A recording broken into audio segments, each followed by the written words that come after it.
जी नमस्कार साथियों, good morning प्यारे बच्चों। आज की जो हमारी क्लास है उसमें कुछ हमारे बचे हुए इस बैच के जो टॉपिक हैं और 2 से 3 टॉपिक हम लेंगे, कितना भी हो सकता है 12:30 बजे तक। और साथ के साथ आपके डाउट्स भी लेंगे जो आपके डाउट्स हैं। तो सभी को गुड मॉर्निंग प्यारे बच्चों। जी जी जी, वेरी गुड। तो यहाँ आपको ये ध्यान रखना है कि आज बारी है कुछ नए टॉपिकों की और हम बढ़ रहे हैं अपने सिलेबस को कंप्लीट करने की तरफ।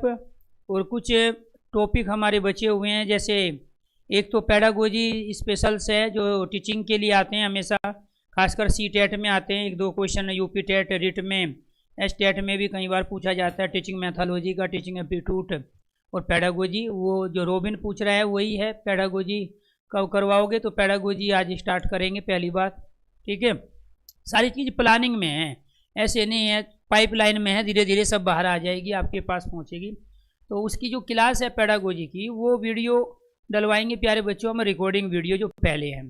तो वो 3 से 4 वीडियो है सिर्फ जिसमें पेडागोजी बताई गई है, वो आप वहाँ पे देखोगे। क्योंकि रोबिन जी टीचिंग वाले जो बच्चे हैं, स्पेशल बैच जो हमारे होते हैं उसमें वो कम होते हैं, करीब 400-500 बच्चे होते हैं। बाकी उनके जो बच्चे हैं जनरल कम्पिटिटिव देते हैं, उनके यहाँ पेडागोजी आती नहीं है। तो इसलिए आप वीडियो सुनोगे, यहाँ पे मैं बताऊंगा कि वे वीडियो सुनने के बाद में इन क्वेश्चनों को करना कैसे है, ठीक है। बिल्कुल बिल्कुल। तो मुझे सब पता है कि कौन बच्चा पढ़ रहा है और वो वास्तव में कौन सा एग्ज़ाम उसको देना है, और जो टीचिंग वाले बच्चे कितने हैं। तो एक तो हमें ये पेडागोजी के देखेंगे कुछ क्वेश्चंस, ठीक है। और ये पेडागोजी के क्वेश्चंस के साथ हमें ये ध्यान रखना है प्यारे बच्चों, जो हम आज टॉपिक कराएंगे पेडागोजी का थोड़ा सा बाद में लेंगे, क्योंकि अभी कुछ जर्नल बच्चे जुड़े हुए हैं जिनके पेपर में पेडागोजी नहीं आएगा। ये सारी पीडीएफ भी आपको मिलेगी, ठीक है, ये आपको ध्यान रखना। तो ये 100 क्वेश्चंस है पेडागोजी के, इनको आपको करना है। लेकिन इनको आप कब करोगे? इनको आप तब करोगे प्यारे बच्चों,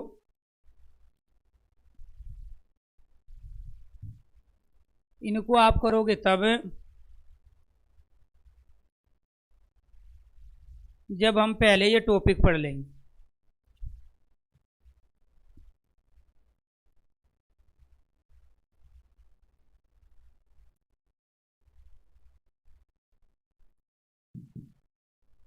पहले हम ये टॉपिक पढ़ेंगे प्यारे बच्चों, संक्षेपण व शब्दावली। ये सबका कॉमन है, ठीक है।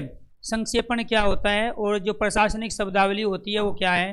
तो पहले ये संक्षेपण और प्रशासनिक शब्दावली वाले टॉपिक करेंगे, और उसके बाद में फिर पेडागोजी के टॉपिक पढ़ेंगे। तो आपको उसके बाद गद्यांश और पद्यांश, जो कि टीचिंग के एग्जामों में भी आते हैं और साथ के साथ दूसरे एग्जामों में भी गद्यांश और पद्यांश पूछे जाते हैं, उसकी भी प्रैक्टिस आज ही करेंगे। कुछ मैं कराऊंगा, कुछ आपको प्रैक्टिस के लिए देंगे विद सॉल्यूशन और विद आंसर की। क्योंकि अगर हम मान के चलो 50 पैराग्राफ कराने लगे तो 50 क्लास तो यहीं चाहिएगी, ठीक है। तो हम 2-3 पैराग्राफ करा के कंडीशन बताएंगे कि पैराग्राफ को करते समय किस चीज़ों का ध्यान रखना चाहिए और उसका लॉजिक क्या है। बाद में कर देना, मैं बुलवा दूंगा, बाद में कर देना, अभी ये करा। तो संक्षेपण व शब्दावली में प्यारे बच्चों क्वेश्चन नंबर 1 कि संक्षेपण मूल पाठ के कितने शब्दों में लिखाना चाहिए। ये यूपी SSS के एग्जामों में, राजस्व निरीक्षक में, MPSI में और राजस्थान में, और वैनी अदर वनडे दूसरे एग्जामों में यहाँ से क्वेश्चन पूछे जाते हैं। वीडियो की क्वालिटी का ऑप्शन, हाँ वो ठीक है संदीप, वो चीज़ें मत बताया करो। मैनेजमेंट में मैं 0 हूँ, जो मैनेजमेंट है ना उसका मुझे क्या है नहीं आता। मैं अच्छा आपको अच्छा हिंदी पढ़ा सकता हूँ, आपको भर्ती होने के तरीके बता सकता हूँ, आपको बुक बता सकता हूँ, लेकिन ये वीडियो क्वालिटी का ऑप्शन मेरे हाथ में थोड़ा ही है, ठीक है। आपकी क्लास चल रही है नहीं चल रही है, उसको मैं कैसे ठीक कर सकता हूँ? मैं पर्टिकुलर किसी 1 या 2 चीज़ का एक्सपर्ट हो सकता हूँ, हर चीज़ के बारे में मुझे नॉलेज नहीं है। इसलिए आप क्वेश्चंस वहाँ उठाया करो जहाँ उसका आंसर भी मिले, ठीक है। टेक्निकल जो टीम है हमारी उसके पास आप अपना मैसेज पहुँचाओ, तो जो भी दिक्कत है वो हो जाएगी, आपको क्वालिटी का ऑप्शन भी मिल जाएगा। संक्षेपण मूल पाठ के कितने शब्दों में लिखना चाहिए? तो फटाफट आंसर दीजिए प्यारे बच्चों, बाकी चीजें बाद में करेंगे। आधे शब्दों में यानी कि 1/2, 1/3 शब्दों में, 3/4 शब्दों में या 2/3 शब्दों में। राइट आंसर है 1/3। संक्षेपण क्या होता है? संक्षेपण होता है किसी भी चीजों को छोटा लिख देना, संक्षिप्त में लिख देना। बहुत बड़ा कोई स्टोरी है, कहानी है, कोई घटना है, कोई प्रसंग है, वो बहुत बड़ा है, उसको जब हम 1/3 में लिख देते हैं तो वो संक्षेपण कहलाता है। कई बार इसको हास्य भी कहा जाता है, कई बार इसको भाव भी कहा जाता है, भावास्य, ठीक, और कई बार इसको संक्षेपण भी कहा जाता है।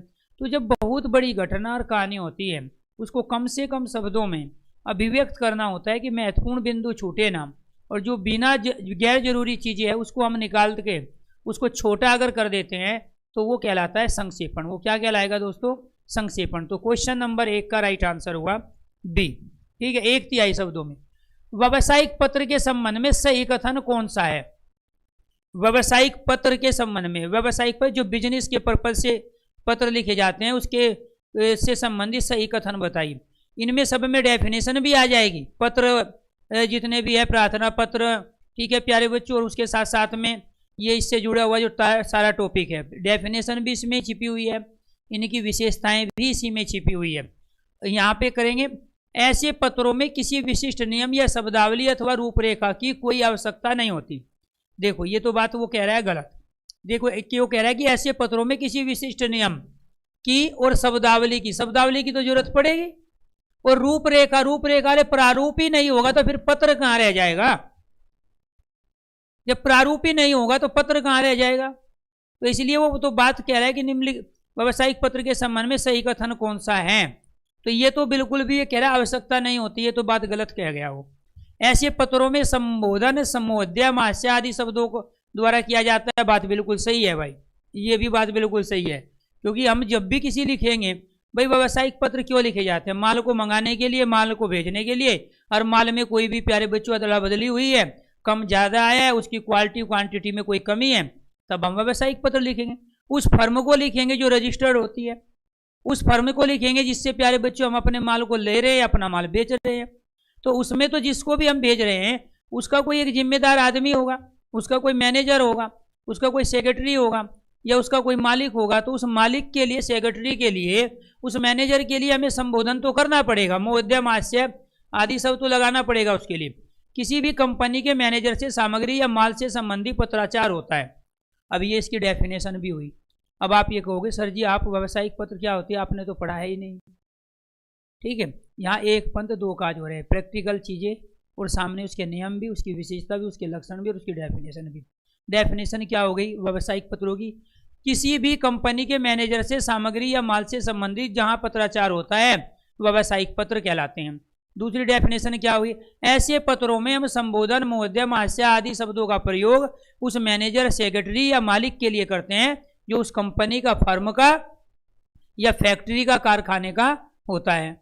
दूसरा है, ऐसे पत्रों की एक रूपरेखा होती है, एक संरचना होती है, और उसी संरचना में कम से कम शब्दों में हमें अपने माल की क्वालिटी और क्वांटिटी, ठीक है, दोनों के बारे में हमें उसको बताना होता है, लेना होता है और देना होता है, व्यावसायिक पत्र कहलाते हैं। अभी ये दूसरी भी बात सही है, तीसरी भी है। दूसरी तीसरी किसमें है? सी में। तो 2 और 3 सही हुआ, राइट आंसर सी हो गया। क्लियर? हाँ बिल्कुल लगाओ सचिन, बिल्कुल लगाओ, ठीक है। आगे बढ़ो। शासकीय पत्र के संदर्भ में कौन सा कथन गलत है? ये एक तो पूछ रहा है गलत कथन, दूसरा पूछ रहा है शासकीय पत्र। शासकीय मतलब सरकारी पत्र, शासकीय मतलब शासन के पत्र, वो भी कई तरह के होते हैं। पत्र के सबसे ऊपर पत्र संख्या लिखेंगे, बिल्कुल सही है भाई। अगर पत्र संख्या ही नहीं होगी तो हमें कैसे पता चलेगा कि कितने पत्र भेज चुके हैं ये हमें?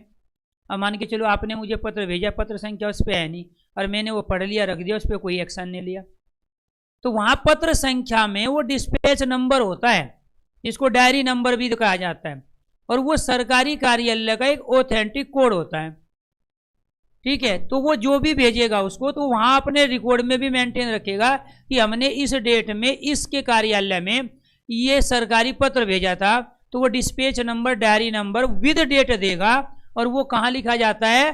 पत्र के सबसे ऊपर। तो ये तो बात सही है। पत्र संख्या के ऊपर तिथि लिखी जाती है, ये बात गलत है, तिथि नहीं लिखेंगे वहाँ पे। पत्र के बाईं ओर सेवा में लिखा जाता है। इसके बाद में क्या है? यहाँ पे संबोधन, महोदय बाईं ओर लिखा जाता है। तो यानी कि आपको ध्यान रखना है, हम जो लिखते हैं प्यारे बच्चों देवनागरी की लिपि, वो लेफ्ट टू राइट लिखते हैं। हम इधर से चलेंगे इधर से, तो बायां तो इधर ही हुआ ना। तो जब हम सरकारी पत्र लिखेंगे तो संबोधन और महोदय जो है ये बाईं ओर लिखें, संबोधन का मतलब क्या, मध्यमास्य। तो ये तो अपने आप हम लिखते ही हैं बाईं ओर, वो तो दाईं ओर नहीं हो सकता, उधर नहीं होगा, वो उधर ही होता है। ठीक है, तो आपको ध्यान है, ये भी बात सही है, पत्र के बाईं ओर सेवा में लिखा जाए, ये भी बात सही है। पद संख्या के ऊपर तिथि लिखी जाती है, वो ऊपर नहीं लिखी जाती, नीचे लिखी है। गलत कथन भी है। गलत कथन क्या हुआ, बी। तिथि कहाँ होती है, यहाँ पे डालते हो ना डेट, तो डेट कहाँ डालोगे आप, यहाँ पे डालोगे प्यारे बच्चों। मान के चलो आज 16/12/2020 है, ये डालोगे कि यहाँ पत्र के ऊपर ये डेट डाल दोगे आप। लेफ्ट साइड में डाली जाती है डेट के लिए, और वो भी नीचे, लेफ्ट साइड में नीचे। तो इसीलिए कथन गलत कौन सा है। अब कोई आपसे पूछने लगे शासकीय पत्र क्या होते हैं, तो आप लिखोगे पत्र के ऊपर पद संख्या लिखकर, पत्र के बाईं ओर सेवा में लिखकर, संबोधन और माध्य के द्वारा सरकारी दफ्तर, सरकारी जो है कार्यालय होते हैं, उसमें जब भी हम किसी विषय से संबंधित, ठीक है, कोई भी विषय उठा के उसके निदान के लिए, उसके निराकरण के लिए हाजिर जवाब करते हैं, वो सरकारी पत्र कहलाते हैं।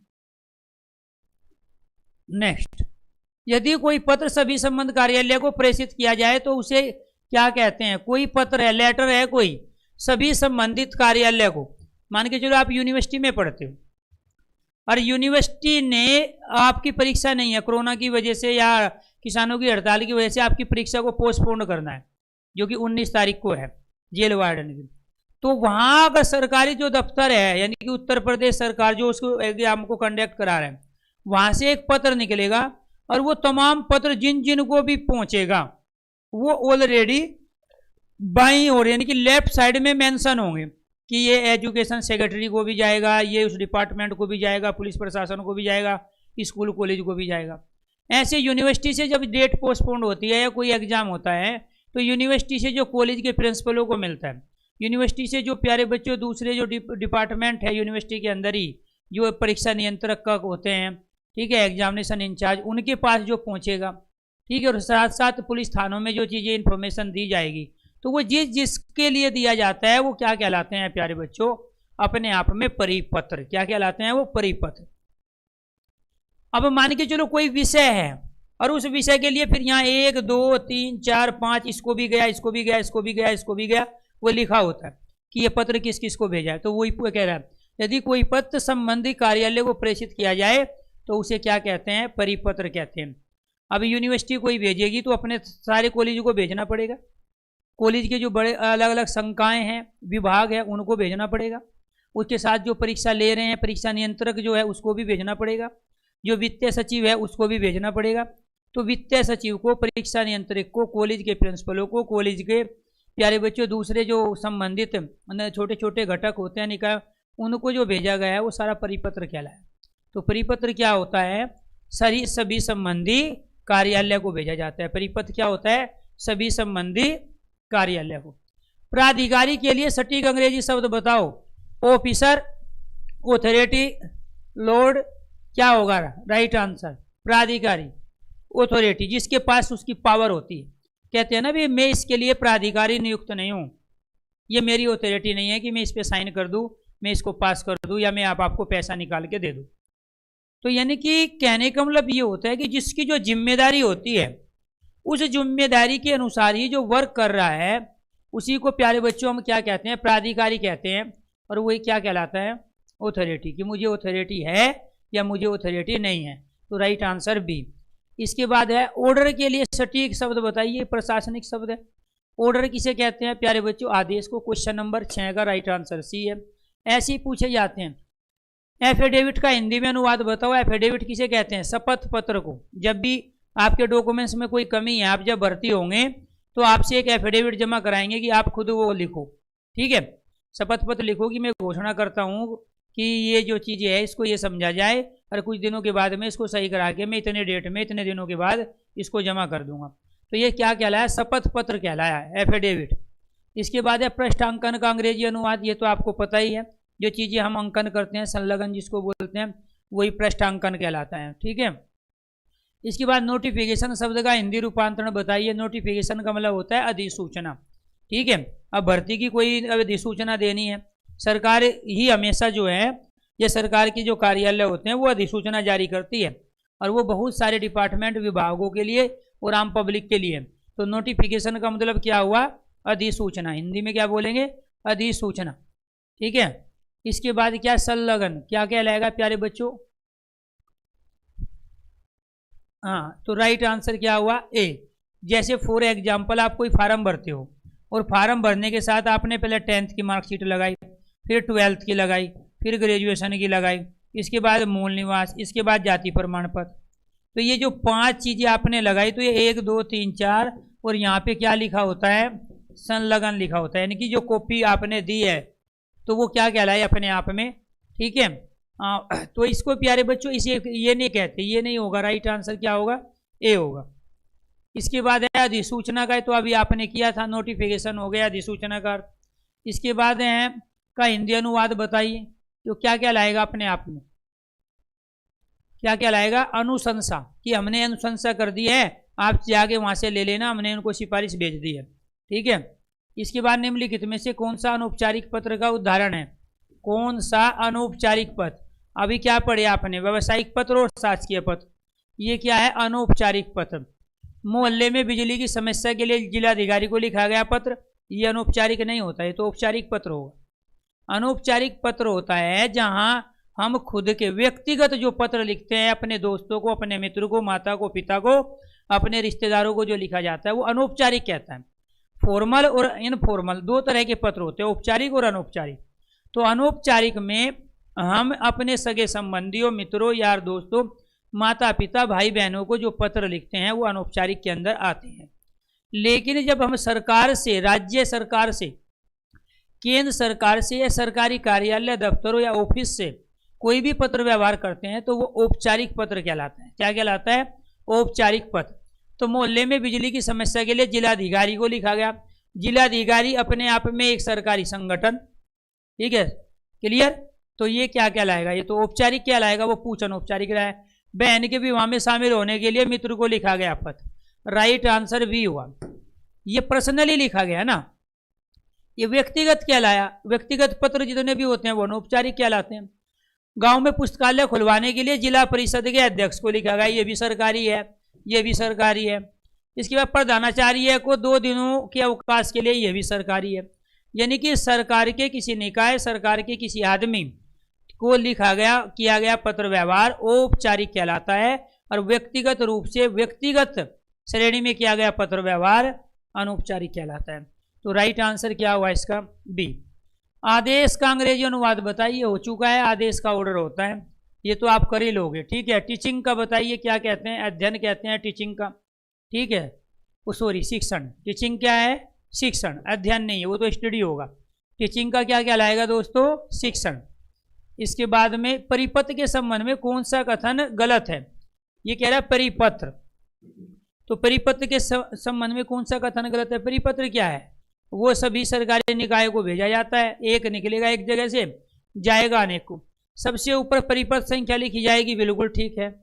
इसमें संबोधन की आवश्यकता नहीं होती है, बिना संबोधन के कोई पत्र ही नहीं लिखा जाएगा। ठीक है, इसमें विषय का संकेत नहीं है, तब विषय तो देना पड़ेगा। इसमें अधोलेख भवदीय की आवश्यकता नहीं होती है, इसकी आवश्यकता नहीं होती, क्योंकि ये बहुतों को लिखा गया। अब आप किसको भवदीय लिखोगे, किसको भाई आप जो है लास्ट में वो करोगे। तो राइट आंसर क्या हुआ प्यारे बच्चों, राइट आंसर हुआ डी।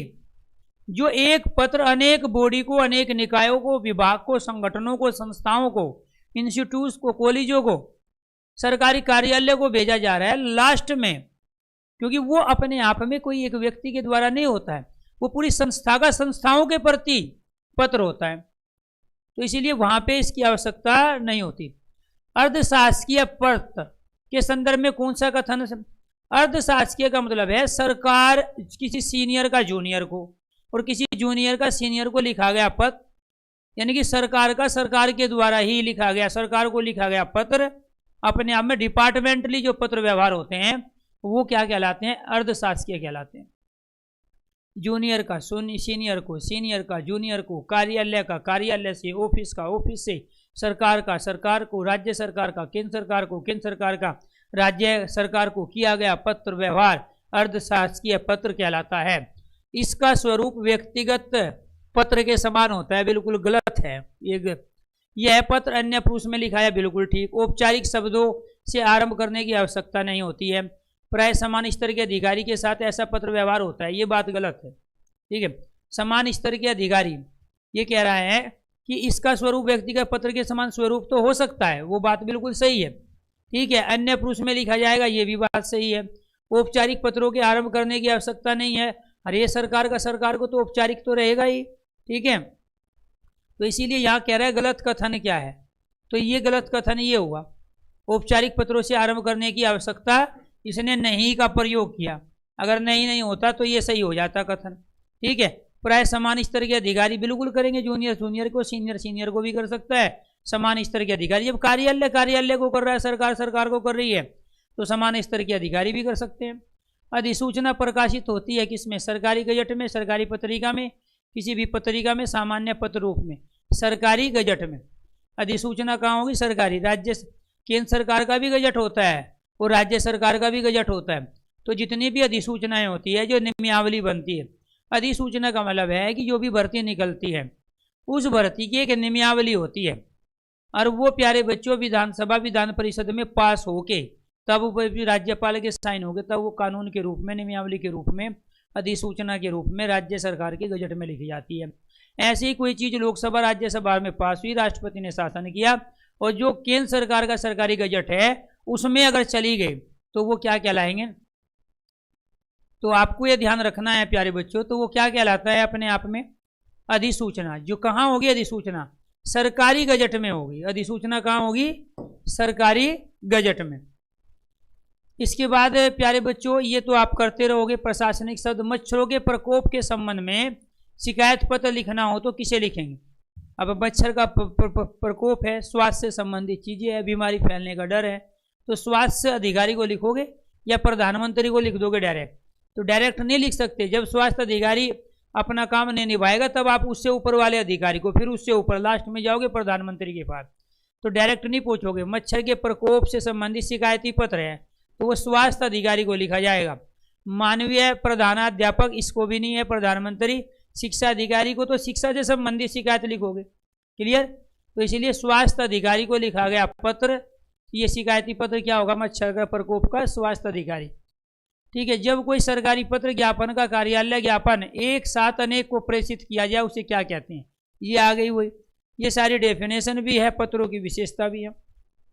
ये परिपत्र की परिभाषा है। क्या है ये? जब कोई सरकारी पत्र ज्ञापन का कार्यालय ज्ञापन एक साथ अनेक को प्रेषित किया जाए, एक साथ एक जगह से निकले और अनेक को भेजा जाए, वो परिपत्र कहलाता है। क्या कहलाता है वो? परिपत्र। तो क्वेश्चन नंबर 21 का राइट आंसर क्या है? डी है। वो क्या कहलाएगा? परिपत्र कहलाएगा, जो एक स्थान से निकल के अनेकों को जो भेजा जाता है। प्रेषित करना मतलब भेजना। वो कोई ज्ञापन भी हो सकता है और किसी तरह का प्यारे बच्चों इसमें इंफॉर्मेशन भी दी जा सकती है और ली जा सकती है। निम्नलिखित में से कौन सा पत्र व्यक्तिगत पत्र की श्रेणी में आएगा? व्यक्तिगत पत्र जो होते हैं वो अनौपचारिक पत्र कहलाते हैं। व्यक्तिगत पत्र का ही दूसरा नाम क्या है? अनौपचारिक पत्र। और अनौपचारिक पत्र कौन से होते हैं? जो अपनों का अपनों के लिए लिखा जाए, जो अपनों का अपनों के लिए, अपनों का अपनों के द्वारा अपनों के लिए लिखा गया पत्र, अपनों का अपनों के लिए अपनों के द्वारा लिखा गया पत्र औपचारिक पत्र व्यक्तिगत पत्र कहलाता है। व्यावसायिक पत्र क्या होते हैं प्यारे बच्चों? औपचारिक। प्रार्थना पत्र औपचारिक, मित्र को पत्र अनौपचारिक। बाकी ये भी और ये भी इसको छोड़ दो आप, ठीक है? ये सारे के सारे क्या कहलाएंगे? औपचारिक। ये क्या कहलाएंगे? औपचारिक पत्र। ये सारे सरकार को पत्र लिखा जाता है, सरकार के किसी संगठन, विभाग को, निकाय को, संस्था को, इंस्टीट्यूट को जो पत्र लिखा जाए, जो रजिस्टर फर्म हो, जिसका रजिस्ट्रेशन हो चुका हो, जो सरकार के अधीन हो, सरकार के सारे नियम प्यारे बच्चों इस पे अप्लाई होते हो, और जो संविधान सम्मत चीज़ों से जो चल रहे हो, वे सब क्या कहलाते हैं? वे कहलाएंगे औपचारिक पत्र। व्यापारिक पत्र भी औपचारिक में आता है, प्रार्थना पत्र भी औपचारिक में आता है, और संपादन के नाम भी पत्र औपचारिक में आएगा, क्योंकि संपादक भी बिना रजिस्टर कराए चीज़ों को संपादित नहीं कर सकता। अर्थात न्यूज़पेपर वाले, इलेक्ट्रॉनिक्स और प्रिंट मीडिया को कोई भी पत्र लिखोगे तो वो औपचारिक पत्र कहलाएगा। व्यापार के लिए कोई पत्र लिखोगे तो वो भी रजिस्टर्ड ही होगी, बिना रजिस्टर कराए माल को ना ले सकता है ना बेच सकता है, वो गैर कानूनी माना जाता है। निम्नलिखित में से कौन सी पत्र की विशेषता नहीं है? पत्र की विशेषता क्या नहीं होगी? संक्षिप्तता ये तो होती है, ठीक है। इसके बाद में प्रेषक ये भी होती है, भेजने वाला और जिसको भेजा जाता है। क्रमबद्धता, सीक्वेंस होना चाहिए। विनयशीलता, हाथ पैर नहीं जोड़ोगे पत्र में आप, ठीक है, कि मैं आपके हाथ जोड़ता हूँ, मैं आपके पैर पड़ता हूँ, ठीक है। जब कई बार लिखते हैं ना आपको, वो जब बच्चे 9, 10, 12 वाले बच्चे होते हैं तो वो पास होने के लिए लिख देते हैं टीचर से, सर जी मैं आपके पैर पकड़ता हूँ, पैर छूता हूँ, हाथ जोड़ता हूँ, सर जी मेरी स्थिति बहुत खराब है, मुझे पास कर देना। वो जो क्या है, वो विनयशीलता है। तो पत्र में विनयशीलता नहीं दोगे आप, किसी की खुशामद नहीं करोगे, ठीक है। तो विनयशीलता नहीं होनी चाहिए। क्रमबद्धता, प्रेषक और संक्षिप्तता, ये तीनों पत्र की विशेषता है, लेकिन विनयशीलता नहीं। गंदगी की समस्या से पीड़ित मोहल्लेवासियों की ओर से नगर पालिका अध्यक्ष को लिखा गया पत्र निम्न में से किस श्रेणी के अंतर्गत आएगा? तो प्रार्थना पत्र, आवेदन, व्यापारिक और शिकायती। शिकायती पत्र है, गंदगी की समस्या से पीड़ित हो तो मोहल्लेवासी किसको लिखेंगे? शिकायती पत्र लिखेंगे। इसको नगर पालिका, क्योंकि नगर पालिका अध्यक्ष की जिम्मेदारी है, ठीक है, वहाँ को साफ सफाई रखवानी, तो इसलिए वो शिकायती पत्र कहलाएगा। क्या कहलाएगा? प्रार्थना पत्र कहाँ लिखते हो आप? स्कूल कॉलेज के प्रिंसिपल, यूनिवर्सिटी के वाइस चांसलर को लिखा गया पत्र प्रार्थना पत्र। आवेदन पत्र जो भर्ती के लिए होता है, व्यापारिक पत्र जो व्यापार के लिए होता है, और किसी चीज़ की ओर ध्यान आकर्षण कराने के लिए, समस्या का निराकरण के लिए जब आप शिकायत करते हो तो सरकारी शिकायती पत्र कहलाता है। वो क्या कहलाएगा? शिकायती पत्र। यदि सभी राज्य सरकारों को कोई एक सरकारी पत्र भेजा गया हो, सभी राज्य सरकारों को केंद्र सरकार की ओर से भेजा जाएगा, एक सरकारी पत्र भेजा गया है तो उसे क्या कहते हैं? सूचना, परिपत्र, आज्ञापत्र, अधिसूचना। राइट आंसर हुआ परिपत्र। सरकार को सरकार के द्वारा भेजा गया पत्र परिपत्र कहलाएगा, बी। 25 का राइट आंसर क्या हुआ? बी। अधिसूचना का प्रयोग किस क्षेत्र में नहीं किया जाता है? अधिसूचना का प्रयोग किस क्षेत्र में नहीं होगा? नियम में, आदेश में, कर्तव्य में, अधिकार में। तो कहाँ नहीं होगा? कर्तव्य में नहीं होगा, क्योंकि कर्तव्य तो आपको करने ही है। मूल अधिकारों के में अधिसूचना होंगे, नियम आदेश कोई भी बनाएंगे ना, उसके लिए अधिसूचना का जरूरी है। लेकिन कर्तव्यों के लिए, जो आपके कर्तव्य है, उनके लिए अधिसूचना आना, गजट में, सरकारी, राज्य सरकार, केंद्र सरकार के गजट में उन चीज़ों को रखना कंपलसरी नहीं है, वो आपको करना है। भाई आपको संस्कृति की हिफाजत करनी है, देश को सुरक्षा देनी है, आप देश के खिलाफ काम नहीं करोगे, ये इसके बाद सरकारी संपत्ति को नुकसान नहीं करोगे, जीव को सताओगे नहीं, ये सब आपके कर्तव्य है। तो ये कर्तव्य प्यारे बच्चों के लिए आपको अधिसूचना की आवश्यकता नहीं। यदि आपको अपने मित्र को पत्र लिखना पड़े तो संबोधन में क्या लिखेंगे? आदरणीय मित्र, पूजनीय मित्र, प्रिय मित्र, महोदय मित्र। राइट आंसर है प्रिय मित्र। पूजनीय मतलब तो पूजा के योग्य होगा, आदरणीय आदरण के योग्य होगा। तो आपको ये ध्यान रखना है, महान उदय जिसका होता है वो महोदय होगा, तो प्रिय मित्र लिखोगे। सी राइट आंसर हुआ 27। 28 कौन सा कथन असत्य अर्थात गलत है? अर्धशासकीय पत्र मित्रतापूर्ण भाव में लिखा जाता है। बिल्कुल सही है, मित्रतापूर्ण रहेगा। भाई सीनियर जूनियर को लिखेगा तब भी, और जूनियर सीनियर लिखेगा तब भी मित्रतापूर्ण भाव होना चाहिए। एक डिपार्टमेंट दूसरे डिपार्टमेंट को जो भी चीज़ वो भेजेगा, कराएगा, उससे लेगा, वो भी मित्रतापूर्ण। संबोधन के लिए प्रिय लिखा जाता है। स्व निर्देशन के लिए आपका सद्भावी श्रीश्री लिखा जाता है। इसे भेजने वाला हस्ताक्षर करके पद का उल्लेख भी करता है। ये गलत कथन कह रहा है, गलत कथन है प्रिय, ये नहीं लिखोगे आप, ये तो व्यक्तिगत में लिखा जाता है। अर्ध सरकारी पत्र औपचारिक पत्र है, ठीक है, और औपचारिक पत्रों में प्रिय का संबोधन के रूप में प्रयोग नहीं किया जा सकता। भेजने वाला हस्ताक्षर तो जरूर करेगा, अदरवाइज उसका कोई ऑथेंटिक ही नहीं रहेगा पत्र का। तो जब ऑथेंटिक रहना पत्र का बहुत जरूरी है कि वो किस कार्यालय से है, किसने भेजा है, उसका वो प्यारे बच्चों पद होना चाहिए, उसके साइन होने चाहिए। बिना हस्ताक्षर के, बिना पद का उल्लेख किए, बिना मोहर मारे कभी भी कोई पत्र सरकारी पत्र नहीं बनता है। ऐसे तो सरकार का कोई भी बाहर बैठा आदमी कोई भी करने लगेगा। सभी राज्य सरकार को भेजा जाने वाला सरकारी पत्र क्या कहलाएगा? तो वो परिपत्र कहलाएगा। ये तो कई बार क्वेश्चन से रिपीट हुआ। व्यक्तिगत पत्र के संबंध में असत्य कथन, व्यक्तिगत मतलब अनौपचारिक पत्र, असत्य कथन पूछ रहा है। इसके अंदर बड़ों की तरफ से छोटों को पत्र लिखे जाते हैं, बिल्कुल लिख सकते हैं। इसके अंदर छोटों की तरफ से बड़ों को पत्र लिखे जाते हैं। इन पत्रों में सरलता और अपनी कुशलता के समाचार होते हैं। इन पत्रों में आपसी संबंध का कोई प्रभाव पत्र पर नहीं पड़ता, यही कह रहा है वो। पड़ता है ये गलत कह दिया भाई, ये व्यक्तिगत पत्र कह रहा है, और पिता भी पुत्र को लिख सकता है, ठीक है, और पुत्र भी पिता को लिख सकता है, ठीक है। तो पहली बात सही है, छोटे बड़ों को और बड़े छोटों को। ये इन पत्रों में सरलता होती है, अपनी कुशलता का समाचार होता है कि मैं ठीक हूँ, आप भी ठीक होंगे, ठीक है, मैं ऐसी उम्मीद करता हूँ। तो यहाँ राइट आंसर क्या है, आपसी संबंध पर कोई प्रभाव बिल्कुल पड़ेगा। जब अपनों को आप लिख रहे हो तो आपसी संबंध का प्रभाव पड़ेगा ही, लेकिन ये बात इसने क्या कह दी, गलत। मच्छरों की समस्या से पीड़ित मोहल्लेवासियों को क्या लिखोगे, शिकायती पत्र लिखोगे। इसके बाद निम्नलिखित में से कौन से पत्र की विशेषता नहीं है, तो संक्षिप्तता भी है, प्रेषक भी है, क्रमबद्ध, अग्रजय नहीं है, ये नहीं करोगे आप अग्रजय नहीं है, बाकी सारी है। इसके बाद निम्नलिखित में कौन सा पत्र व्यक्तिगत पत्र की श्रेणी में आएगा, व्यवसायिक प्रार्थना, पिता को जो पत्र लिखोगे वो व्यक्तिगत श्रेणी में आएगा, क्योंकि ये भी सरकारी संगठन है, ये भी सरकारी संगठनों को लिखा जाएगा, ये भी सरकारी निकाय को लिखा जाएगा।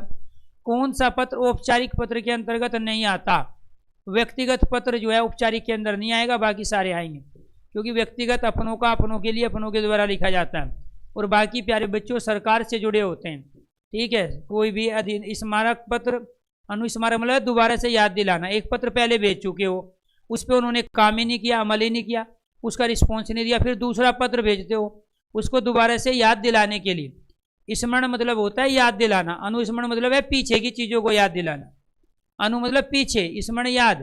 तो जो पीछे पत्र भेजा था उसका रिस्पॉन्स नहीं मिला, तो उसको याद दिला रहे कि पहले भी पत्र भेज चुके हैं, दोबारा फिर भेज रहे हैं, तो कृपया करके इस काम को करके जल्दी दीजिए। अनुस्मारक, अधिसूचना आपको पता ही है, जो सरकारी गजट में छपती है, परिपत्र जो सरकार का सरकार को भेजा जाता है। तो ये सब क्या कहलाएंगे प्यारे बच्चों, औपचारिक पत्र। ये सारे के सारे क्या है, औपचारिक पत्र है। ये सारे क्या कहलाएंगे, औपचारिक पत्र। किसी भी सरकारी निकाय, संगठन, संस्था, इंस्टीट्यूट और को लिखा गया पत्र प्यारे बच्चों औपचारिक पत्र कहलाता है, जबकि व्यक्तिगत जो लिखा जाता है वो व्यक्तिगत अर्थात अनौपचारिक। व्यक्तिगत का ही दूसरा नाम क्या है, अनौपचारिक पत्र।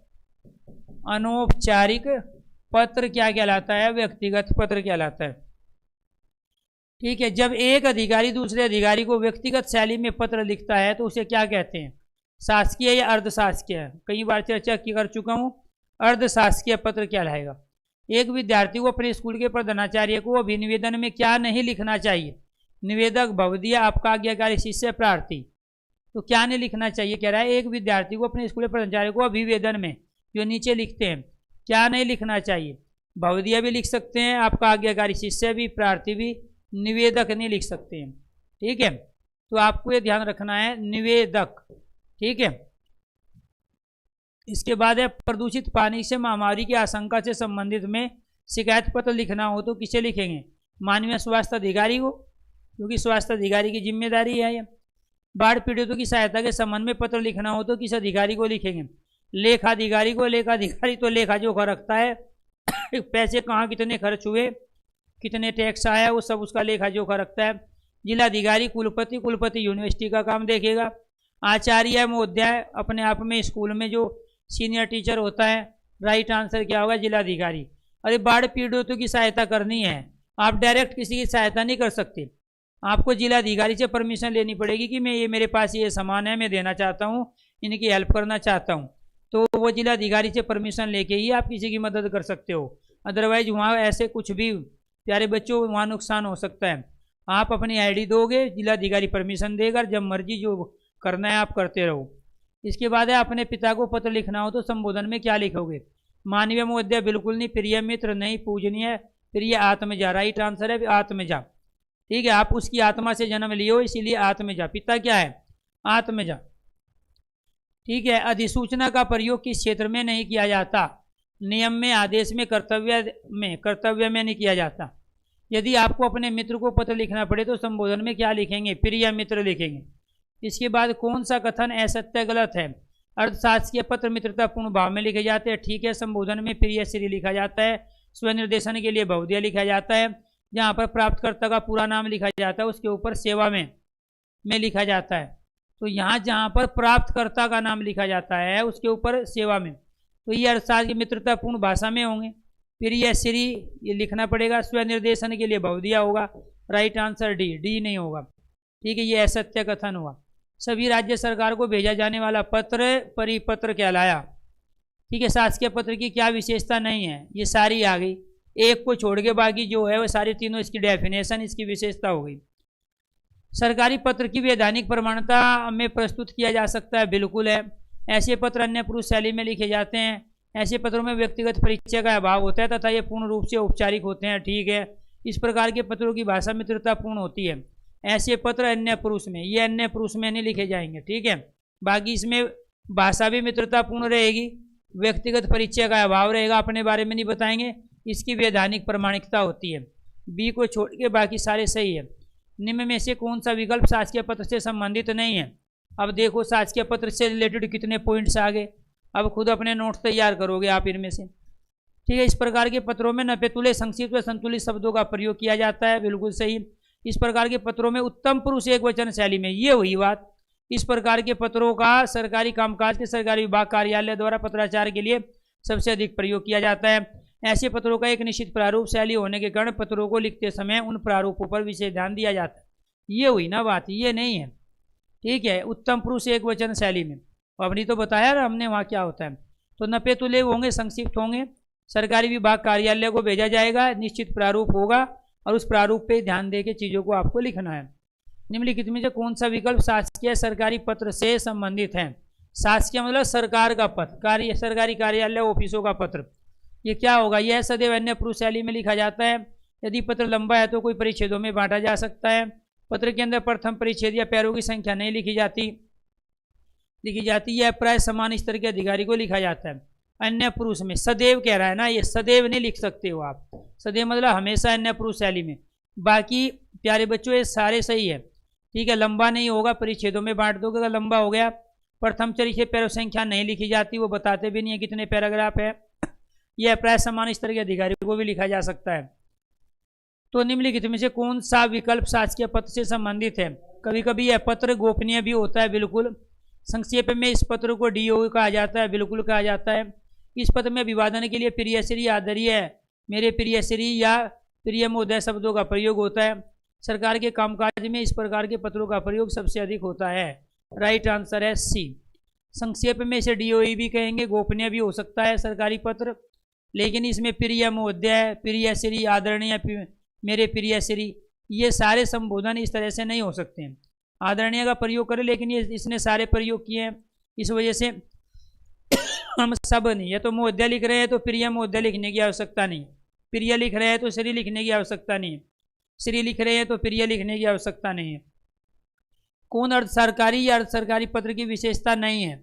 ये कह रहा है कि इनमें से कौन सी इसकी सरकारी पत्र की विशेषता नहीं है। इस प्रकार के पत्रों का प्रारूप समान स्तर के अधिकारी के बीच होता है, बिल्कुल। इस प्रकार के पत्रों का प्रयोग किसी प्रकार के पूछताछ करने, किसी तथ्य पर ध्यान आकर्षित करने अथवा सूचना देने, किसी विषय का स्पष्टीकरण देने के लिए, बात ठीक है। इस प्रकार पत्रों की आवश्यकता पड़ने पर गोपनीयता लिखा जा सकता है, बिल्कुल। इसमें संबोधन, अधोलेख आदि को नहीं लिखा जाता, ये बात गलत कह दी। संबोधन लिखा जाता है, अधोलेख भी लिखा जाता है, ये कह रहा है नहीं लिखा जाता है, गलत कह रहा है। तो इसलिए ये ही इसका राइट आंसर है, क्योंकि वो पूछ रहा है कौन सा नहीं है।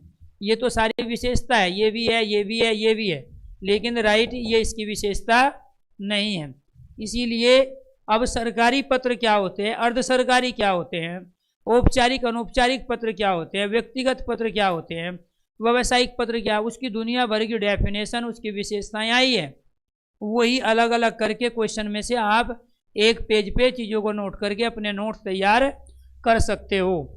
क्वेश्चन नंबर, निम्नलिखित विकल्पों में से कौन सा विकल्प कार्यालय आदेश से संबंधित है? नहीं है। कार्यालय आदेश से एक संबंधित नहीं है, बाकी सारे संबंधित है।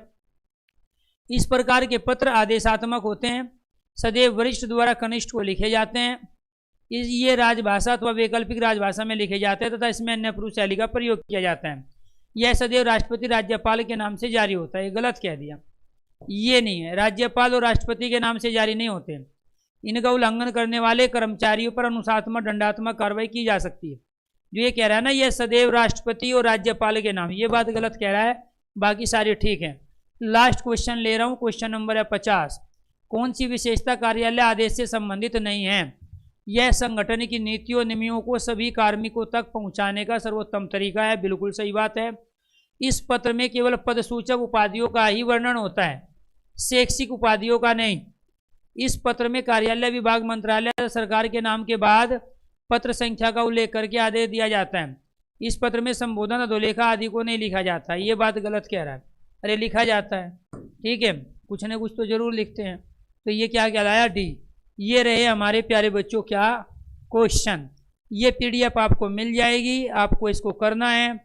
और इसके बाद आपको ये ध्यान रखना है कि फिर आपसे जो क्वेश्चन पूछे जाएंगे वो क्वेश्चंस होंगे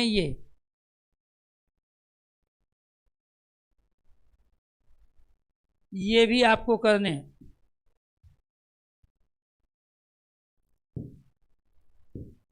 ये क्वेश्चंस आप करोगे प्रशासनिक शब्दावली। इसमें केवल प्रशासनिक शब्दावली के कुछ क्वेश्चन में इसमें भी करवाया आपको, उनको हिंदी में क्या कहते हैं, इंग्लिश में क्या कहते हैं। और साथ के साथ ये पीडीएफ से आप पढ़ोगे। क्या पढ़ना है आपको, प्राधिकारी को क्या कहते हैं, हिंदी में देगा, कुछ इंग्लिश में देगा, इंग्लिश में दे के हिंदी पूछ लिया, और पिछले वाले में हिंदी में दे के इंग्लिश पूछ लिया।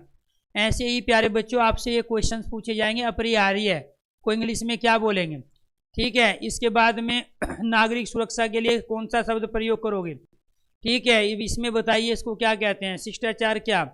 इस तरीके से ये अपने आप में प्यारे बच्चों 100 क्वेश्चंस हैं। 100 क्वेश्चंस के अलावा प्रशासनिक शब्दावली नहीं आएगी। जो ये पीडीएफ है पूरी, ये आपके क्लास नोट्स भी है, प्रिंट्स नोट्स भी, इससे आप इन चीज़ों को तैयार करोगे, लर्न करोगे।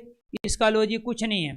तो लॉजिक इसका यही है कि आपको ये लर्न करने हैं, याद करने हैं। तो ये प्रशासनिक शब्दावली वाला टॉपिक, संक्षेपण और पत्र लेखन वाला टॉपिक हो गया। निबंध, डिस्क्रिप्टिव जो प्रारूप में आएंगे, ये थे अलग तरह के क्वेश्चन। जो पत्र लेखन और निबंध वाली चीज़ें हैं, उसको लिखते समय क्या क्या करना है, उसका फॉर्मेट कैसे होगा, वो फॉर्मेट के बारे में बाद में बताएंगे। अभी ये ऑब्जेक्टिव टाइप जो पत्र लेखन, संक्षेपण के, भाव पलवन के, भाव विस्तार के और आश्रय के जो क्वेश्चंस होते हैं आपको वो कराए गए हैं। तो इसके बाद प्रशासनिक शब्दावली वाले क्वेश्चन कराए गए हैं। क्लियर, चलो जी।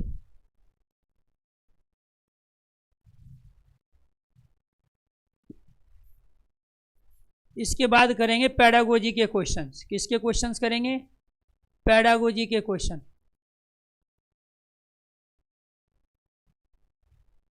ये 100 क्वेश्चंस हैं। बाकी आपको ध्यान रखना है, कुछ क्वेश्चन इसमें मैं कराता हूँ, कुछ क्वेश्चन आप करोगे। और करते समय किन चीज़ों का ध्यान रखोगे, वो भी चीज़ें ज़रूरी है, वो भी चीज़ें बहुत ज़्यादा ज़रूरी हैं।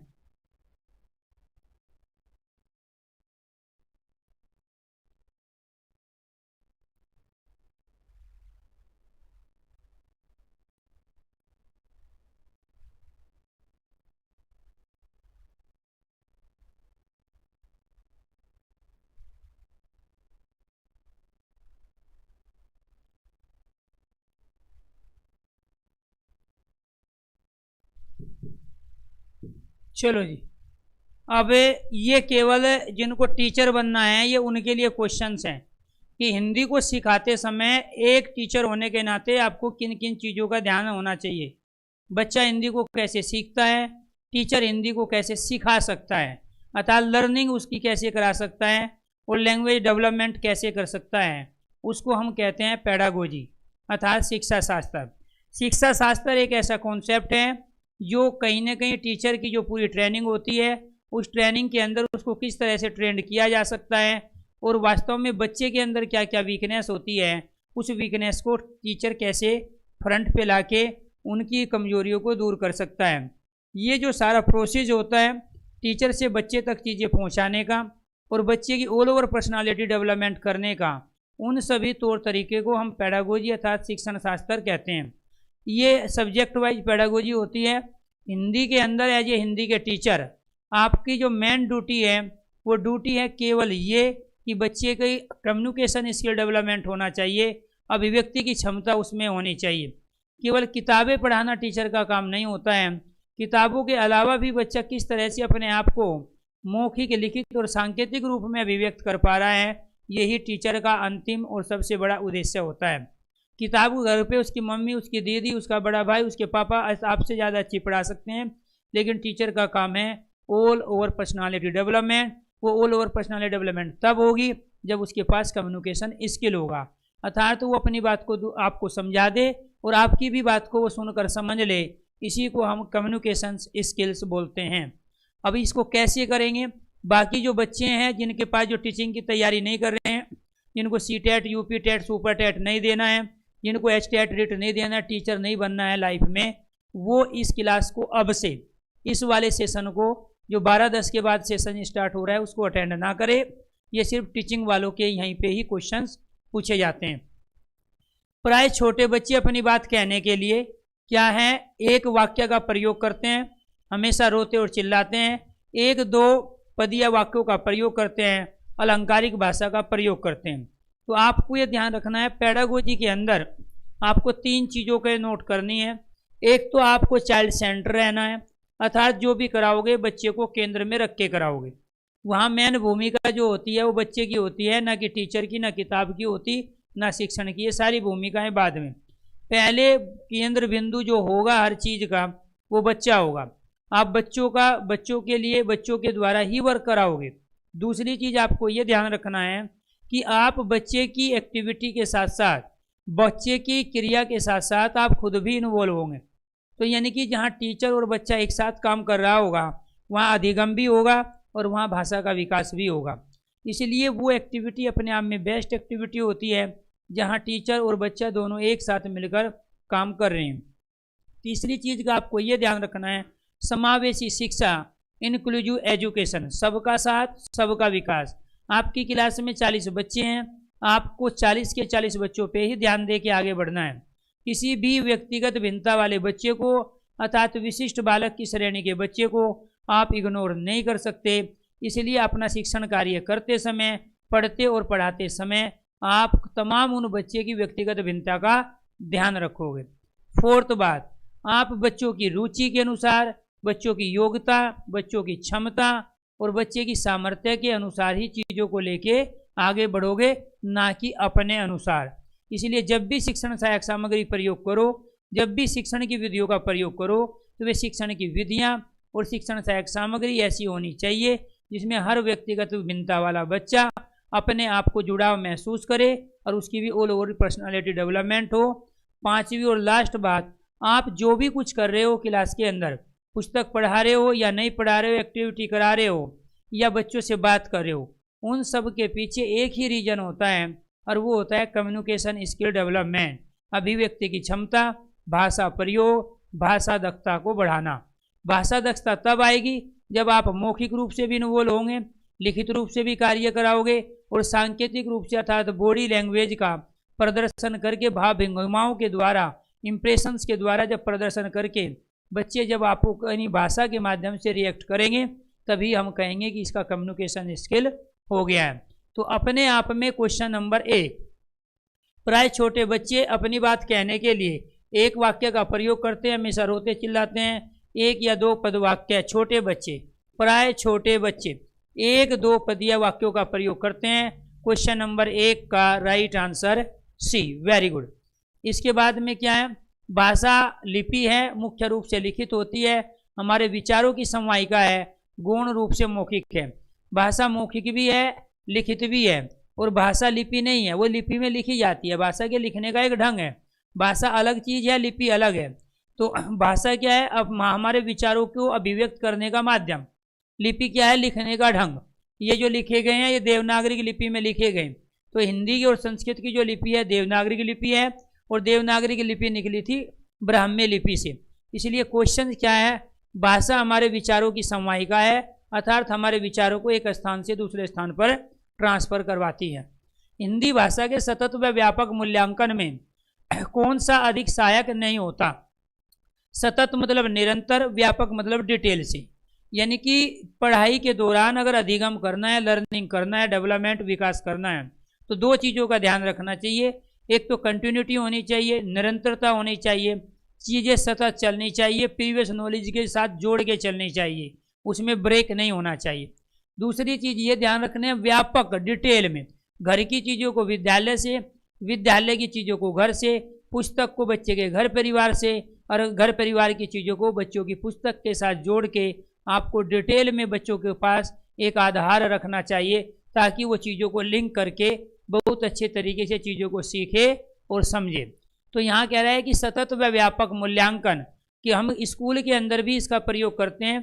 पहले 2 चैप्टर पढ़ाए, यूनिट टेस्ट ले लिया, ठीक है, उसके बाद में फिर 2 चैप्टर पढ़ाए, उसके बाद में हमने SA1 की परीक्षा ले ली, उसके बाद में फिर हमने पूरे जो है सिलेबस को पढ़ाया, उसकी परीक्षा ले ली। यानी कि थोड़ा थोड़ा कराए, इवैल्यूएशन करते गए, थोड़ा थोड़ा कराए इवैल्यूएशन। इवैल्यूएशन सिर्फ इसलिए किया जाता है कि बच्चे ने क्या सीख लिया और क्या सीखना बाकी है। इवैल्यूएशन इसलिए नहीं होता है इसके कितने नंबर हैं, इसने कौन सी श्रेणी हुई। इवैल्यूएशन के पीछे सबसे महत्वपूर्ण पॉइंट है कि बच्चे ने क्या सीखा है और क्या सीखना भी बाकी है, इसके लिए इवैल्यूएशन किया जाता है। तो ये कह रहा है कि सतत व व्यापक मूल्यांकन में कौन सा अधिक सहायक नहीं है, प्रश्न का उत्तर, बातचीत, कहानी कथन या पोर्टफोलियो। तो राइट आंसर हुआ यहाँ प्रश्न का उत्तर, क्योंकि ये रटा रटाया जवाब हुआ, डी नहीं होगा। पोर्टफोलियो तो सबसे ज़्यादा सहायक है। ये क्या है, पोर्टफोलियो सबसे ज़्यादा सहायक। ये कह रहा है कि कौन सा अधिक सहायक नहीं है। आप नहीं को भूल गए और तुक्का मार के आंसर दे दिया पोर्टफोलियो। इनमें सबसे ज़्यादा इवैल्यूएशन के लिए जो सबसे ज़्यादा सहायक है वो है प्यारे बच्चों, पहले नंबर पे पोर्टफोलियो, दूसरे नंबर पे बातचीत, ठीक है, तीसरे नंबर पे कहानी कथन, और चौथे नंबर पे क्या आएगा, प्रश्न का उत्तर। इन चारों ही अलग अलग तरीकों से हम इवैल्यूएशन कर सकते हैं, लेकिन इनमें सबसे कम प्रभावी अगर होगा तो वह है प्रश्न का उत्तर, क्योंकि वहाँ बच्चे को बंधा बंधाया उत्तर देना होता है, ठीक है। अर्थात वो रटी हुई चीज़ों से भी अपना उत्तर दे सकता है, लेकिन बातचीत के अंदर वो बहुत ही अपनी भाव भंगिमाओं का भी प्रदर्शन करेगा, अपने शब्द भंडारों का भी यूज करेगा, दूसरे से भी शब्दों को ग्रहण करेगा। इसलिए बातचीत के द्वारा भी अभिव्यक्ति की क्षमता को बढ़ाया जाता है। आखिर हम इवैल्यूएशन क्यों कर रहे हैं, इवैल्यूएशन इसलिए कर रहे हैं कि बच्चे ने क्या सीखा, क्या सीखना बाकी। अर्थात बच्चा अधिगम अगर नहीं कर पा रहा है, उसके कारण क्या है, बच्चे का विकास नहीं हुआ, उसके कारण क्या है, और वो हम किस लिए करा रहे हैं, अभिव्यक्ति की क्षमता को डेवलप करने के लिए।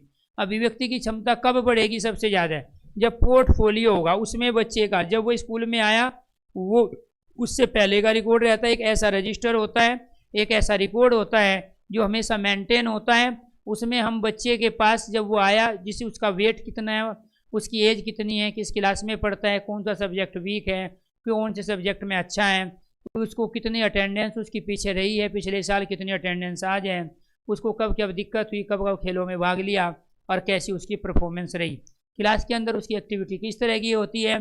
टीचर को अपने नोट्स के रूप में, ये कक्षा अध्यापक का काम होता है, कक्षा अध्यापक को नोट्स के रूप में हर बच्चे पे एक टिप्पणी लिखनी होती है, एक नोट तैयार करना पड़ता है, और सारे जो कॉलम होते हैं, रिकॉर्ड होते हैं, उनको कंप्लीट करना पड़ता है। तो पोर्टफोलियो में बच्चे का सारा लेखा जोखा होता है, स्कूल में आने से पहले और स्कूल में आने के बाद तक का। क्लियर, वो पोर्टफोलियो ही बताता है कि बच्चे ने कितना प्रोग्रेस किया है, वो वीक हुआ है और ज़्यादा, या उसने कुछ सीखा है। तो पहला कथन है अभिव्यक्ति की क्षमता और मूल्यांकन में पोर्टफोलियो। दूसरा बातचीत, क्योंकि बातचीत में बच्चा फ्रीडम में है, और बच्चा जितने ज़्यादा फ्रीडम में काम करेगा उतना ही बेस्ट और अच्छा प्यारे बच्चों कम्युनिकेशन स्किल डेवलप करेगा। फिर है कहानी कथन, कोई भी सुना रहा हो, टीचर सुना रहा हो या टीचर के अलावा कोई और भी सुनाता है, तो आपको यह ध्यान रखना है वहाँ से भी बच्चा मनोरंजन के साथ साथ कहानी के उद्देश्य, कहानी के लक्ष्य और कहानी की शिक्षा से परिचित होता है, शब्द भंडार में वृद्धि होती है, कल्पना शक्ति का विकास होता है। इसलिए तीसरे नंबर पे कहानी अपनी भूमिका निभाती है। इसलिए राइट यहाँ सबसे कम प्रभावी अगर था, सहायक था, तो प्रश्न का उत्तर था।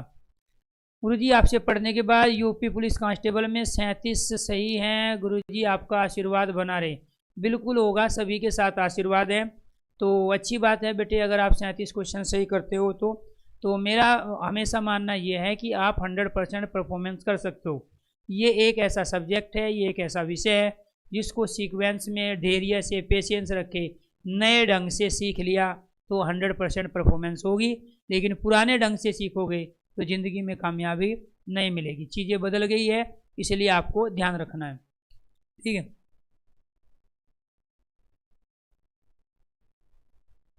ठीक है। चलो जी,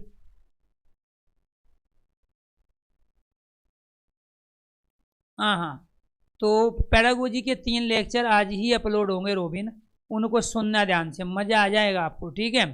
हाँ, 3 लेक्चर आज ही पेडागोजी के ठीक हो गए। उसमें शुरू से ही बताया गया पेडागोजी क्या है, किस किस चीज़ का ध्यान रखना है, और वहीं से ही आप 15 के 15 क्वेश्चन करके आओगे जो सीटेट में, ठीक है। जो पहले कहा बात को सुन लिया करो पूरी, ठीक है, बात सुनने से पहले भागते हैं। मैंने तो ये इसलिए कराया ताकि एक तो आपको पता चल जाए कि हम पेडागोजी हमें क्यों पढ़नी है, दूसरा में ये पता चल जाए कि पेडागोजी के क्वेश्चन किस तरह के होते हैं, और तीसरा ये पता चल जाए कि आखिरकार लॉजिक क्या होते हैं, पेडागोजी को क्वेश्चन करते समय हमें किन चीज़ों का ध्यान रखना है। कुछ चीज़ ऐसी होती है जो एग्जाम्पल से डेफिनेशन की ओर चलती है, और कुछ डेफिनेशन से एग्जाम्पल। अब आप पढ़ना चाह रहे हो डेफिनेशन से एग्जाम्पल, और मैं पढ़ा रहा हूँ एग्जाम्पल से डेफिनेशन, यानी कि बात एक ही है, डिडक्टिव इंडिडक्टिव मेथड का प्रयोग हो रहा है। लेकिन आपको ये ध्यान रखना है, यहाँ से हम टॉपिक भी तैयार कर रहे हैं साथ के साथ, जो सॉल्यूशन बता रहे हैं वो टॉपिक है, वे सारी अवधारणाएं हैं, कॉन्सेप्ट है, वो भी क्लियर हो रहे हैं। और जैसे ही वो आप क्लास ले लोगे उसके बाद में सारे क्वेश्चन करेंगे, क्वेश्चन तो फिर कंटिन्यू करते ही रहेंगे। अक्सर बच्चे पढ़ते समय अटकते हैं, आप क्या करेंगे, अटक रहे हैं आपके बच्चे को टोकेंगे कि उसने क्या गलत पढ़ा, टोकेंगे तो बिल्कुल नहीं, ठीक है। प्रतिपुष्टि के रूप में स्वयं सही कर बोलेंगे, स्वयं सही नहीं करोगे, बच्चे से करवाओगे, ठीक है। शब्दों की एक सूची देकर पढ़ने के लिए कहेंगे, दूसरे बच्चे को पढ़ने के लिए, बच्चे से खुद करवाओगे। शब्दों की एक सूची देकर पढ़ने के लिए कहेंगे, राइट आंसर क्या है, ये। बच्चा अटक रहा है, दूसरे बच्चे से गलती एक कर रहा है, काम दूसरे से करवा रहे हो, राइट आंसर फोर्थ का क्या होगा, सी। बच्चे शब्दों की एक सूची दोगे बच्चे को पढ़ने के लिए, भाई वहां पे आखिरकार गलती बच्चा कर रहा है तो इन्वॉल्व तो बच्चे को ही करोगे ना। आप स्वयं बता दोगे तो आपने सीखा, बच्चे ने थोड़ा ही सीखा। टोक दोगे तो बच्चा हेजिटेशन में आ जाएगा। उसको ऐसा माहौल देना है कि वो बिना डरे सीखे चीज़ों को, बिना दबाव बिना प्रेशर के सीखे। दूसरे बच्चे को कराओगे तो वो क्या सीख लेगा, उस बच्चे को ज़्यादा फायदा होगा जिससे कराओगे आप। इसलिए राइट आंसर क्या हुआ, सी। विभिन्न विषयों के अध्ययन में भाषा क्या है, साध्य है, साधन है, बाधक है, उद्देश्यों को पूरा करने में सहायक है। तो वह क्या कहोगे आप, क्वेश्चन नंबर, बहुत अच्छा क्वेश्चन है। दो चीज़ें, विभिन्न विषयों के अध्ययन में भाषा साध्य है अर्थात भाषा एक लक्ष्य है, या भाषा साधन के रूप में काम करेगी, या उद्देश्यों को पूरा करने में सहायक होगी। तो राइट आंसर है साधन। विभिन्न विषयों के रूप में भाषा एक साधन की भूमिका निभाती है। बिना भाषा के कोई भी सब्जेक्ट पढ़ाया नहीं जा सकता। मैथ पढ़ाओ SST, उसके लिए भाषा की आवश्यकता पड़ेगी, इसलिए भाषा वहाँ साधन का काम करेगी। हिंदी भाषा की पाठ्य पुस्तक में अनिवार्य रूप से हो क्या, हिंदी भाषा के विविध रूपों को प्रकट करने वाले पाठ, बिल्कुल सही। जब विविध रूप आ गए तो विविध रूप का मतलब क्या हो गया, नाटक होंगे, उसमें उपन्यास के पाठ होंगे, ठीक है। उसके अंदर एकांकी के पाठ होंगे, किसके पाठ होंगे, एकांकी के पाठ होंगे, कहानी के पाठ होंगे, एनीथिंग। ये भाषा के विविध रूप है। ये क्या है, रेखा चित्र, यात्रा, डायरी, संस्मरण, ये भाषा के विविध रूप हो गए। उसमें ग्रामर भी होगा, ठीक है। या रंगीन चित्र हो, केवल रंगीन चित्र से अभिव्यक्ति थोड़ा ही आ जाएगी, हमें तो अभिव्यक्ति की क्षमता डेवलप करनी है, कम्युनिकेशन। गद्य पद व एकांकी पाठ हो, ये भी कम महत्वपूर्ण है। प्रश्न हो, राइट आंसर हुआ पहला। जहाँ भी विविध शब्द आ जाए पेडागोजी के क्वेश्चन में, पॉजिटिव सेंस का क्वेश्चन हो, क्वेश्चन में नया ना नहीं होना चाहिए। अगर पॉजिटिव सेंस का क्वेश्चन है और किसी भी क्वेश्चंस का जो आंसर दिए है उसमें विविध आ जाए, अनेक प्रकार, अनेक ढंग, अलग अलग तरीके आ जाए, वे विद्यापूर्ण आ जाए, तो अपने आप में वो उसका राइट आंसर बनेगा। क्योंकि बच्चे को आप जितनी अलग अलग तरीके से सिखाओगे, जितना अलग अलग प्लेटफार्म बच्चे को दोगे, जितना अलग अलग ढंग से आप बच्चे को सिखाओगे, उतना ही बच्चा ज़्यादा सीखता है। चाहे वो किसी भी व्यक्तिगत भिन्नता का हो, चाहे वो मंदबुद्धि बालक हो या बैकवर्ड चिल्ड्रन हो, तो बच्चा सीखेगा कब, जब आप उसको अलग अलग तरह का माहौल दे के सिखाने की कोशिश करोगे। एक बच्चा केवल सुन रहा है, एक केवल बोल रहा है, एक पढ़ रहा है, एक लिख रहा है। लेकिन एक बच्चा ऐसा है, वो सुन भी रहा है, बोल भी रहा है, पढ़ भी रहा है, लिख भी रहा है। तो वो प्यारे बच्चों ज़्यादा वो सीखेगा जो सुन, बोल, पढ़ और लिख रहा है। क्वेश्चन नंबर 6 का right answer A. Question number 7, व्याकरण शिक्षण की कौन सी विधि अपेक्षाकृत बेहतर विधि है। व्याकरण के लिए आगमन, गणित के लिए भी यही विधि बेस्ट विधि है, ठीक है। गणित के लिए भी और व्याकरण के लिए दोनों की बेस्ट विधि है। क्या होता है आगमन विधि में, आगमन विधि में पहले उदाहरण होगा। क्या होगा, पहले उदाहरण होगा, पहले जैसे होंगे, पहले प्यारे बच्चों इसमें क्या होगा, प्रयोग होगा। क्लियर। यहाँ पे क्या है, पहले यहाँ नियम, उदाहरण से नियम की ओर। यहाँ पे परिभाषा, ये क्या है, परिभाषा। यहाँ क्या है, सिद्धांत, ये निगमन कहलाएगा। ये क्या कहलाएगा, ये निगमन है। निगमन, निगमन क्या कहलाएगा, ये वाला क्या कहलाया, ये निगमन कहलाया। ये क्या कहलाया दोस्तों, ये आगमन। यानी कि जहाँ पहले उदाहरण दिए जाए, जैसे बताया जाए, प्रयोग करके दिखाया जाए, और प्रयोग करके बाद में क्लास में ले जाके थ्योरी कराई जाए, तो वो कहलाएगा आगमन से निगमन। और जहाँ पहले नियम, परिभाषा, सिद्धांत बताए और बाद में उसका उदाहरण दे, प्रयोग करवाए, वो निगमन से आगमन कहलाएगा। तो अपने आप में ग्रामर के लिए, किसी भी लैंग्वेज के ग्रामर के लिए, व्याकरण के लिए, मैथ के लिए सबसे बढ़िया कोई विधि है तो आगमन पहले नंबर पे। दूसरी विधि है निगमन इसमें, तीसरी विधि है इसमें अनुवाद विधि, और चौथी इसमें है पुस्तक प्रणाली विधि। लेकिन बेस्ट कौन सी हो गई, आगमन विधि। इसमें मान लो संधि समास पढ़ाने औपचार पढ़ते हैं, पहले उदाहरण दो, प्रयोग करके दिखाओ, बाद में डेफिनेशन बनाओ कि दो वर्णों का मेल संधि कहलाता है। पाठ्य सामग्री, ये क्या है, पाठ्य सामग्री का चयन करते समय कौन सी बात सबसे महत्वपूर्ण है। व्याकरणिक अभ्यास बिल्कुल भी नहीं होंगे, व्याकरणिक अभ्यास नहीं है सबसे महत्वपूर्ण। सरस और भाषा कौशल का पोषण करने वाली रचनाएं हो सकता है, संक्षिप्त रचनाएं, प्रसिद्ध रचनाकारों की रचनाएं। सरस यानी कि सरल भी हो, सरस भी हो, भाषा कौशल का पोषण करने वाली रचनाएं। क्योंकि हमें प्यारे बच्चों क्या करना है, भाषा कौशल होते हैं 4, और उन 4 कौशल में कौन कौन सा आता है, सुनना, सुनने के बाद में बोलना, बोलने के बाद में पढ़ना, और पढ़ने के बाद में लिखना। तो जब आप सुनना, बोलना, पढ़ना लिख करवाओगे तो बच्चे के अंदर इन 4 कौशलों से अभिव्यक्ति की क्षमता डेवलप होगी। अभिव्यक्ति की क्षमता, और यही हमारा भाषा का अंतिम उद्देश्य और टारगेट है। इसी अभिव्यक्ति की क्षमता को हम भाषा दक्षता भी बोलते हैं। क्या बोलते हैं, भाषा दक्षता। एक लेजे लैंग्वेज टीचर, हमारा काम यही है। इसी को हम भाषा प्रयोग भी बोलते हैं। इसको क्या बोलेंगे, भाषा प्रयोग। और भाषा प्रयोग कैसे होगी, 3 तरीके से। एक होगी मौखिक, मौखिक अभिव्यक्ति। दूसरी होगी लिखित अभिव्यक्ति, किस रूप में होगी, लिखित प्रयोग करना आता हो। और एक होगी सांकेतिक। सांकेतिक मतलब जब भी मौका मिले अपनी भाव भंगिमाओं के द्वारा नाटक को प्ले करे। सांकेतिक यानी कि अभिव्यक्ति 3 तरह की होगी, मौखिक, लिखित और सांकेतिक अभिव्यक्ति। जब आप वर्बली बता रहे हो किसी चीज़ को तो वो मौखिक अभिव्यक्ति है, जब रिटर्न में कर रहे हो तो वो लिखित अभिव्यक्ति है, और जब आप बॉडी लैंग्वेज का भाव भंगिमाओं के प्रदर्शन के द्वारा चीज़ों को रिएक्ट कर रहे हो तो वो कहलाती है सांकेतिक अभिव्यक्ति। सर की क्लास है तो आपको ये ध्यान रखना है, ये क्या कहलाया, पाठ्य सामग्री का चयन करते समय सबसे महत्वपूर्ण है भाषा कौशल का पोषण, यानी कि लैंग्वेज स्किल्स। लैंग्वेज स्किल्स 4 होते हैं, सुनना, बोलना, पढ़ना, लिखना। अगर ये चारों चीज़ें हम एक साथ लेके चलेंगे तो बच्चे के अंदर कम्युनिकेशन स्किल डेवलप होगा। इसके बाद है भाषा की कक्षा में सबसे महत्वपूर्ण क्या है, तो इनमें से बेस्ट छानना होता है, सारे ही महत्वपूर्ण होते हैं। ठीक है, तो आपको ये ध्यान रखना है दोस्तों, भाषा पढ़ाना ये तो कम महत्वपूर्ण है, भाषा अभ्यासों को पूरा करना, बच्चों को भाषा प्रयोग के अवसर देना। अभी हमने क्या बोला, यही बोला है। देखो हमारा उद्देश्य क्या है, भाषा प्रयोग, भाषा दक्षता और कम्युनिकेशन स्किल को डेवलप करना। इसीलिए यहाँ राइट आंसर क्या हुआ, भाषा की कक्षा में सबसे महत्वपूर्ण है भाषा प्रयोग के अवसर देना। क्लियर। क्वेश्चन नंबर 10, राष्ट्रीय पाठ्यचर्या की रूपरेखा 2005 को हम हिंदी में अपनाते हैं। यह है नेशनल करिकुलम फ्रेमवर्क।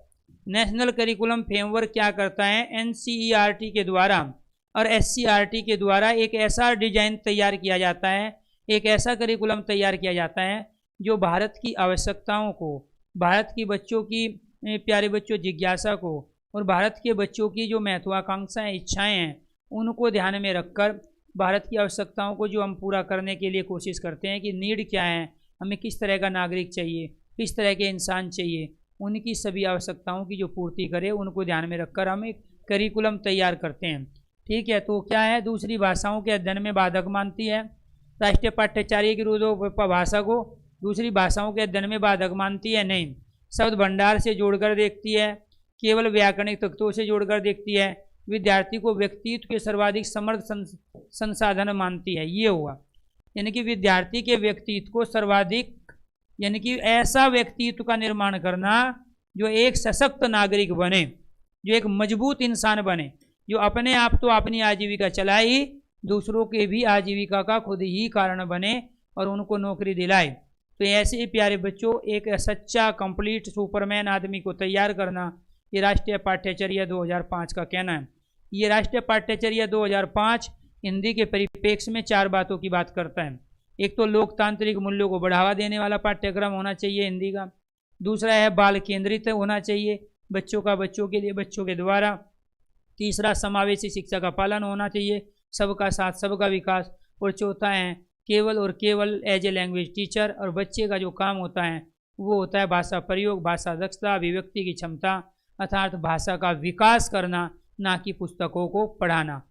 घर की चीज़ों को बाहर के साथ जोड़ना, बाहर की चीज़ों को घर के साथ जोड़ना, और किताबों को वातावरण के साथ, वातावरण को किताबों के साथ, क्लास में दिए गए एग्जाम्पल को बच्चे के घर से जोड़ना, और घर पे चल रही चीज़ों को बच्चे की क्लास में लेके आना, अर्थात उसके एग्जाम्पल दे के उनको प्रूफ करना, और वहाँ पे आपस में बातचीत करवाना, संवाद कराना। इस पे राष्ट्रीय पाठ्यचर्या 2005 NCF अपने विचार व्यक्त करते हैं। आज के लिए करते हैं इतना ही, बाकी करेंगे प्यारे बच्चों कभी फिर। मैं 3 वीडियो डलवा देता हूँ पैडागोजी की अपनी जब भी समय मिले अपने पढ़ना, मज़ा आएगा, मस्त होगा। 15 के 15 क्वेश्चन आप सही करोगे जब मैं क्लास में। आज ही वो वीडियो सुनना, ठीक है, आपको ध्यान रखना, आज ही वो वीडियो सुनना। कल फिर मैं चर्चा करूंगा कि मज़ा आया कि नहीं आया, समझ में आई पैडागोजी।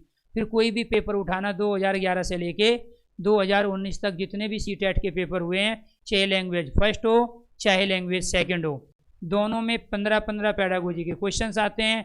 अगर 15 में से 14 सही कर रहे हो तो अच्छी बात है, अगर 12 सही कर रहे हो तो फिर मेरे पढ़ाने का कोई औचित्य नहीं है, फिर मेरे पढ़ाने का कोई फ़ायदा भी नहीं है। तो इसीलिए वे तीनों लेक्चर सुनोगे, ये क्वेश्चंस करोगे बाद में। पहले कोई भी पेपर उठा के अपने वे सारे पेपर से क्वेश्चन सोल्व करोगे, लेकिन क्लास सुनने के बाद। पहले क्लास सुनोगे उसके बाद क्वेश्चन करोगे। क्वेश्चन किस तरह के आते हैं वो मैंने दिखा दिया। आज के लिए इतना ही, आंसर की भी देंगे उनकी सबकी। हालांकि एक बार मैं पहले डलवा भी चुका हूँ, दोबारा से फिर हम कुछ क्वेश्चंस और उनकी आंसर की के साथ सॉल्यूशन के साथ डालेंगे। लेकिन रट्टा मत मारा करो, 20 बार समझाता हूँ, समझ में बात नहीं आती। पहले क्लास सुनो, फिर कोई भी लास्ट ईयर के पेपर उठाओ, उनको सोल्व करो। लास्ट ईयर के पेपर की आंसर की उसका सॉल्यूशन आपके पास है। फिर मेरे क्वेश्चंस करो जो मैंने क्वेश्चंस दिए हैं, और फिर उनकी आंसर की देखने की आपको ज़रूरत नहीं पड़ेगी। आप रट्टा मारते हो, अच्छा इसका ये है, इसका ये सॉल्यूशन आपके पास होता नहीं है। इसलिए आप जो 75 क्वेश्चन 1 to 5th में पैडागोजी के आते हैं, पूरे 150 में से 75 क्वेश्चन पैडागोजी होती है सब्जेक्ट वाइज 1 to 5th में, और 65 क्वेश्चन जो आते हैं वो 6 to 8 वाले पेपर में आते हैं 150 में से पैडागोजी के। पैडागोजी 2 तरह से है, तो आप सारी सही करके आओगे या ज़्यादातर गलत करके आओगे।